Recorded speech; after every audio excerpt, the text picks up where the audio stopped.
Welcome back, and right now we will be talking about the development of our higher education, and we are joined in the studio by Professor Ramy Aziz, and he's professor and chair at the Department of Microbiology. Good morning, Doctor. Good morning.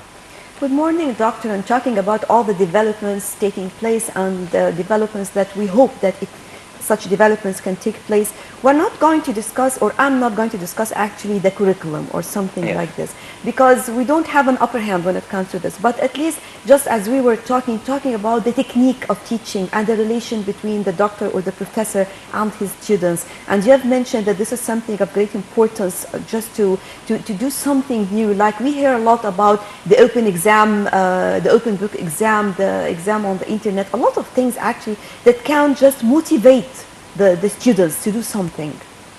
Yes, so we are in the Faculty of Pharmacy. It's always known for, probably could be one of the hardest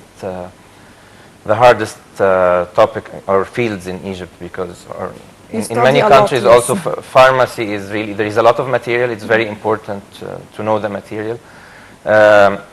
So there is always an obstacle. The students have a kind of mental and psychological obstacle that this is a really difficult topic. So one of the major goals of any or challenges to any professor is, first of all, how to break this ice, how to make the students get interested in the topic, and try to find a way to study it. On the other hand, the more important part than techniques is how we see the students as professors and how we try to learn with them, because we are in 2017 now. We are no longer in the age where the professor is sitting, on a high chair and the students don't know anything. Every student in my class has a smartphone almost. They have access to knowledge. So the question, as you said, is really motivating the students and making them adopt what they are learning so that they can teach themselves later. Again, especially because they will become pharmacists in 3-4 years, and in 10 years, everything we are teaching them will be old. So they need to learn how to teach themselves, how to learn about new topics. So I think the major challenge we face is not how to put all the materials in an understandable form, but is how to have the students motivated and ready to self-learn, or to self-teach themselves later. So what type of techniques or what kind of techniques are you employing to achieve your goal? Great. This is a great question. So, so the students usually like a lot of the, let's say, the techniques I use, but in fact, the technique itself, I choose the technique after a few lectures. So when I start, the major thing again is thinking that the students have to learn with me, and then to try to achieve this. For example, it's impossible with 900 students. We have an average class of 900 students in some cases. So it's impossible to do this in the lecture hall. So the first thing I resort to is technology. Since I was a lecturer in 2007, I mean, it was 10 years ago, but I always use the same technologies. I always start with a website for the course. The students, it's usually an interactive website, whether it's an e-learning or even on Google, using Google. So the first thing is allowing students to interact outside the lecture. Now, I mean, in 2017, sometimes the social media are more important than the e-learning platforms. Although I'm not a very big fan of making students use Facebook or Twitter, however, this is reality. This is what they use. I'm not a fan of this, first of all, because these are, after all, they are commercial. I cannot force the students to have a page on these social media. However, they already have their page. So in many cases, I interact with them through this media, and I encourage them to go to the classroom website also. This is of great help because, again, the students will learn always at 5. I mean, most of the students are very active between 9 p.m. and 1 a.m. So at this time, I can send them questions to solve, for example. I have been doing this lately. And some of these questions are before the lecture. So I can ask them to find, and if you tell the students in a lecture, you have to prepare next lectures, even for me as a student long time ago, I will never do it. But if you really A sort of brainstorming. yeah, brainstorm or just a quick competition. And I'm not doing them. I'm not doing it to make them prepare the lecture, but I'm really trying to excite them. And the truth is that I get excited as them. So sometimes I'm really tired, but because I find a lot of students answering the questions, I give them more questions. But you find in this technique that they are encouraged to participate? Yeah, very much. Because the professors usually, they complain about the number of students, just as you mentioned. Yes. But you were able to manipulate or to overcome this obstacle, to be close to your students. And definitely, when you sit and you share something like this, I've seen myself, for example, I can see doctors, they are putting new researches, new symposium, seminars in new techniques, and something like this. It's interesting, actually. Yeah, it's they're very good. Yeah, there are 2 points in what you said. First of all, yeah, the numbers are a challenge, and I definitely try to overcome it by the internet. But there is another challenge in the numbers. Is definitely everything I do is only targeting a small fraction of the students. So this internet activities, there is 100 or 200 students who are always active. Overall, maybe if I give them a question that they have to answer as an assignment, usually I get maybe 90% participation, but I always insist on having things that are not mandatory, because motivation cannot be forced. The other challenge is also the number of students who attend a lecture hall. They are never, at any circumstances, especially at the end of the school year, it's never all the students. But I try to address the students one way or another. So professors always complain about the students, and if we complain that, say, 50% of the students are not participating, this is not fair to the other 50% who participate. So I will focus on these 50% first. I cannot blame the students who are in the lecture hall and tell them, oh, I'm giving you a tough exam because half of you don't attend. Because it's not logic. I cannot punish those who attend for attending, right? But I can also, sometimes I try to address the other half or the other 30% who don't attend. Let's face reality also. I mean, many students,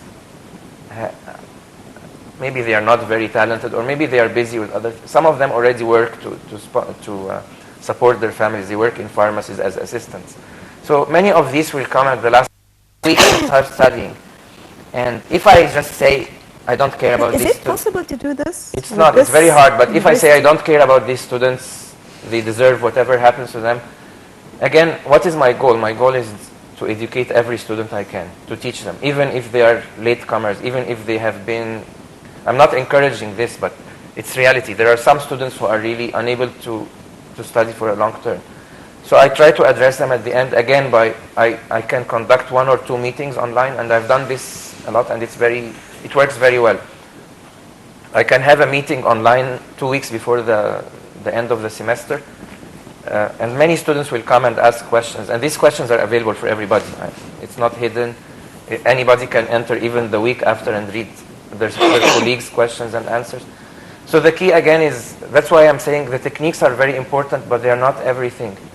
The technique comes from a belief that I really want to teach these students, and they deserve to be taught, no matter how late they come. I mean, everybody, of course, the student who is very perseverant, they will get A, but I'm working for every student, those who get A and those who get C or even D. I mean, this is my Yes, but this is quite dangerous. We're talking about pharmaceuticals, not only those who will stand in pharmacies, but those who would be also working in the chemicals in our pharmaceutical industry, and that's the lives of people. And usually they should be clever students, because I think that the Faculty of Pharmacy, it's one of the high-ranked. Definitely, yes. So if they get a D and then they graduate and they go and they make the medicine, or C even, sometimes they just graduate, but at the minimum, then that's dangerous. We don't have anybody who can graduate with. So first of all, our standard is already high. So those students who get in, so if a student gets D in pharmacy, this is a student who already had over 95% in Sanawiyya Amma. So the standard is really high in our faculty. Then we are not a theoretical discipline. So every one of these students, first of all, nobody will pass with D, because our but the C students, our limit is 60%. So even one who has 60%, it means that he has to go through a lot of material. But these students also, in most, so we have, I don't know the number of courses we offer, but in most of these courses, maybe 80% of our courses, they have a whole practical curriculum. They have to attend at least 10 laboratories. They have to conduct the experiments by themselves. And then, again, the final exam doesn't tell us anything about the student overall performance. So that's why we have, in most of the topics, we have, I don't know, but what probably like 30% of the grade is on practical exams. And these are not, you cannot pass these exams except if you attend a lot of does that mean that they can elevate themselves to C and then to become, let's say, to have a C or a B and then graduate? Or and what would be the level of a C student at the Faculty of Pharmacy, like, for instance? I don't want to be biased to our students, but our students are really good. The proof is they can do a lot of things even out of pharma. So we have a lot of successful examples. So that's what I tell the students as a joke. You know something, I've seen these I tell examples students as by a joke myself, in the beginning. yes. Yeah, if you pass in Faculty of Pharmacy, you can almost do everything. So it's not. Some of them work in the media. I'm not. Yeah, I'm not so trying actually, to be the very grades biased are to our not. students. The grades are not really a reflection of how good they are. are. So what the grades say is that. So when we say the minimum to pass is 60%, it means anybody who has this minimum is ready to do the standard job of a pharmacist. Okay. Those who have higher grades, they are, I mean, we all know there is a curve, right? Yes. I think this question should probably be asked to the students, but yes, of course. Any just student who goes, any student who goes through all this curriculum, they get much more than what is enough to work in a pharmacy. Talking about the Faculty of But they are Pharmacy. prepared for, And of course, I've seen, just as you mentioned, those who were able to join this faculty and to continue with all what they are studying, because I know I have an experience in this actually, and joining the lab, and I've seen after graduation that they go, there are certain people or doctors out of these people that they have to make the syringe, for example, by themselves, to go to the hospital to give it to a patient and something like this, and joining multinational companies. Of course, this is a challenging one, and it requires many qualifications, demands as well. Yes, yeah, so continue. Of course, the new trends have, the trends have changed a little bit. So maybe 50 years ago, the pharmacy education in general was very much oriented to the drug itself, to make the medicines. And it's still there. There is a lot of chemistry and medicinal plants. But now the orientation everywhere in the world is more towards patient service. So most of our students now so we increased a lot of clinical and hospital preparation. In Egypt, we are not not every hospital has this, but we achieved a lot in this respect. But we prepare the students for the coming years. So our students are prepared now to work as hospital pharmacists. Sometimes they get disappointed because there is not enough positions in Egypt. But what we tell them and what we hope for is in a few years, every hospital will have a clinical, a hospital pharmacist.